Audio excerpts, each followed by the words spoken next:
Hey, do you have little bitch fingers or your dick's too short and can't quite reach something you're trying to reach? I got the solution for you. In all seriousness, no, I'm going to show you the trigger to valve mod. It's been showed on the Daytona page quite a bit.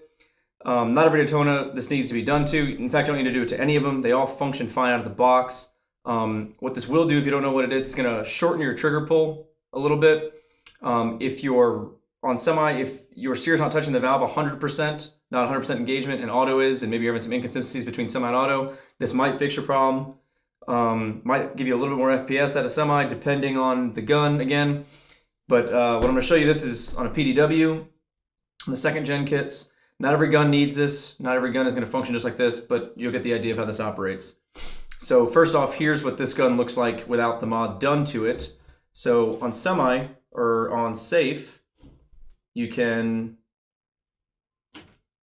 really, there's a little bit of movement, just a little bit of movement in the trigger, nothing to worry about. It's safe, not a big deal. You go to semi, you can see on semi, all that trigger pull right now, that's just all the slack. It's not engaging. As you can see, it's not engaging the valve, or it's not engaging the sear to engage the valve yet. So once you get the slack out, give it a push, and there it is. It's actually not engaging the valve 100%, as you can see. So cool, whatever. We go to full auto, same thing. Slack is there, push it in. Now it's engaging 100%. But you still have all that slack there. Back to semi, as you can see it again. So if you got bitch fingers, you've already removed one spring and you just can't deal with this enough, well, this will shorten the trigger pull for you.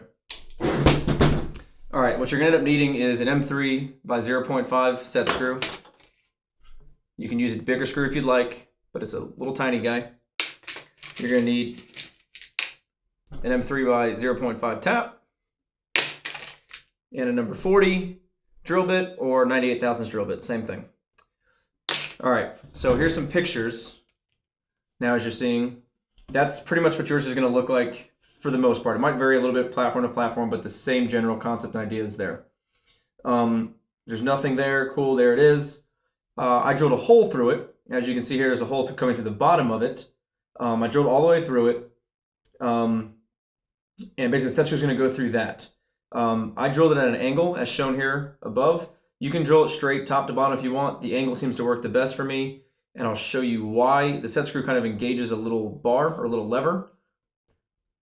As you can see here, this part inside the trigger box is actually what gets pushed on and it actuates the levers forward.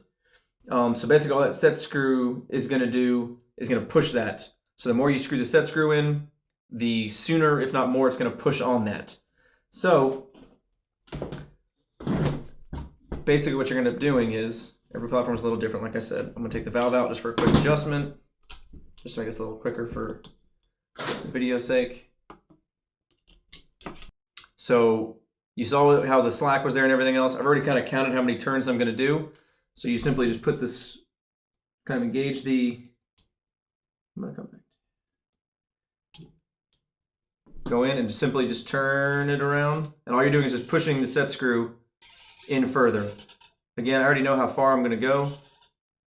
Every gun's going to be a little bit different.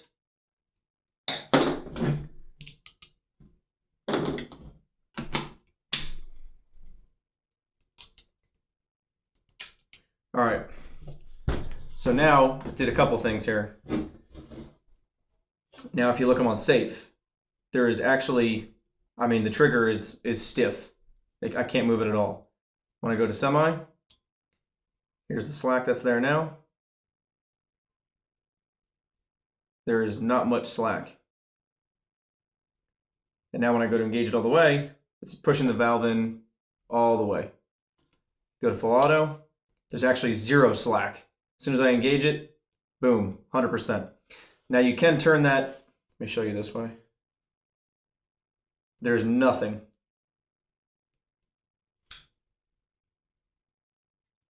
Now you can go a little bit further. The downfall, you'll know when you've gone too far because A, when you go from full auto back to semi, your lever actually won't drop back down most likely. And your safe might actually, I mean, it just actually won't even go into safe. You'll know when you've gone too far. You'll notice some errors in the way that it operates. Other than that, that's really all it is. There's not much to it. What I like the most out of it, to be fair, is that there's no slack anymore, and you can pretty much just romp away on the trigger. Other than that, if you guys have any questions, comments, concerns,